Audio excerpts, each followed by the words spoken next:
चालबाज ड्रामे की आज की किस्त में आपने देखा कि आयजा से अपनी हार बर्दाश्त नहीं हो रही। ईशल दिन ब दिन घर वालों की नज़रों में अपना मकाम बढ़ाए जा रही है।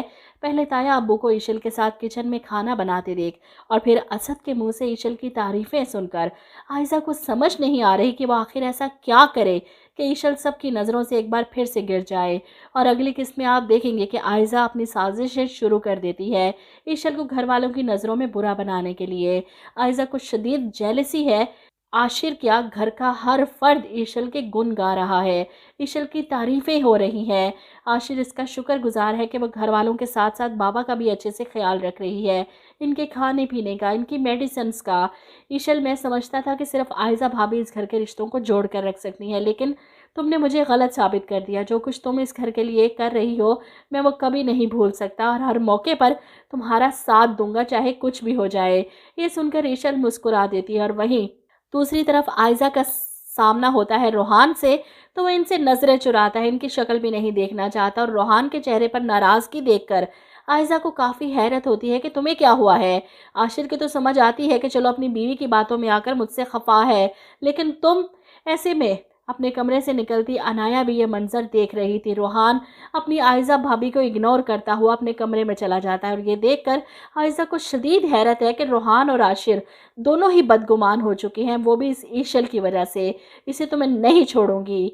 वहीं अनाया रोहान से बात करती है कि आयजा आपी पहले दिन से ही ईशल भाभी को टफ टाइम दे रही हैं, ऐसा मुझे महसूस होता है। जिस पर रोहान कहता है कि अब तो मुझे भी ये सब लगने लगा है और आशिर भाई को तो यकीन हो गया है, वरना आज से पहले इन्होंने कभी भी असद भाई के साथ इस तरह जुबान दराजी नहीं की। ये सब कुछ देखने के बाद आयजा का पारा चढ़ जाता है कि ईशल ने आहिस्ता आहिस्ता इसकी जगह लेनी शुरू कर दी है। तायाबू की दवाई देना, घर वालों का ख्याल करना, हर एक जगह पर वो इसे रिप्लेस करती जा रही है। इसी वजह से वो बैठकर सोच रही है कि ऐसा क्या करे कि वो सब घर वालों की नज़रों से गिर जाए।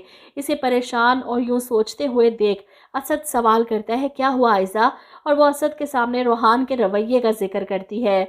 अगली सुबह ईशल को तायाबू को मेडिसिन देते देख आयजा को बुरा लगा और इसी वक्त इसके दिमाग में ख्याल आता है कि अगर वो अपने तायाबू की मेडिसिन सारी गायब कर दे और असद को लगे कि ईशल ने लापरवाही की है, तो वो असद और आशिर की नज़रों से गिर सकती है। ये सोचने के बाद वो अपने प्लान को कामयाब करने के लिए अपने तायाबू के कमरे में चुपके से जाती है और इनकी सारी मेडिसिन बॉक्स में से निकाल कर सारे के सारे पत्ते अपने दुपट्टे में छुपाकर कांपते हाथों के साथ इनके कमरे से निकलती है और फिर किचन में जाकर सारी मेडिसिन डस्टबिन में फेंक देती है ताकि किसी की नज़र पड़ जाए और ईशल का नाम आए। वहीं ईशल को अंदाज़ा है कि इतना सब कुछ होने के बाद आयजा भाभी पलटकर वार ज़रूर करेंगी, इसीलिए वो आशिर के सामने पहले ही अपने खदशे का इजहार कर देती है कि आशिर, मैं आयजा भाभी को देखकर थोड़ा टेंशन में आ गई हूँ, उनके दिमाग में कुछ चल तो नहीं रहा।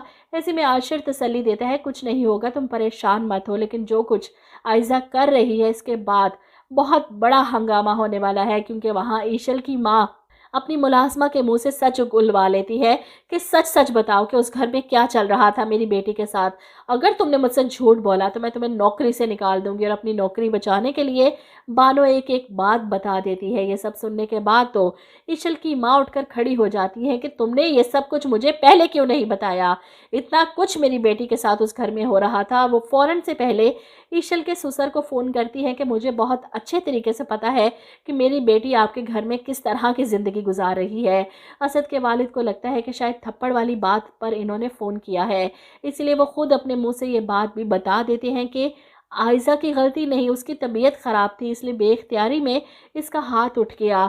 ये सुनकर तो ईशल की माँ हैरान परेशान, क्या मतलब आयजा ने मेरी बेटी को थप्पड़ मारा है?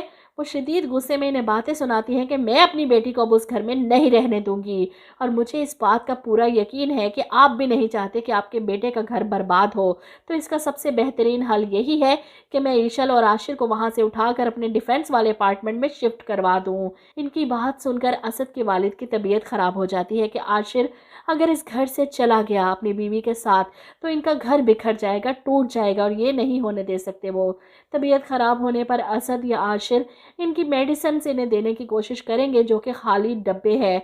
और नाम किसका आएगा? सीधा सीधा ईशल का, कि यही तो मेडिसिन दे रही थी अब्बू को। तो क्या इसको पता नहीं था कि मेडिसिन ख़त्म हो चुकी हैं? इतनी लापरवाही। असद को शदीद गुस्सा आता है ईशल पर कि मैं तो समझता था कि तुम काफ़ी समझदार हो, जिम्मेदार हो। बाबा की मेडिसिन ख़त्म हो चुकी है और तुम्हें इस बात का होश तक नहीं। ईशल अलहदा परेशान कि नहीं असद भाई, ऐसी बात नहीं। मैंने खुद सुबह अंकल को मेडिसिन दी थी और तब इन डब्बों में काफ़ी ज़्यादा मेडिसिन मौजूद थी। मुझे नहीं पता कि अचानक से सारी मेडिसिन कहाँ चली गई। जिस पर आयज़ा चीखती है, देख लिया असद आपने? मुझे कमरे में बिठा दिया कि सारी जिम्मेदारी ईशल संभाल लेगी, ईशल पूरे घर को संभाल लेगी।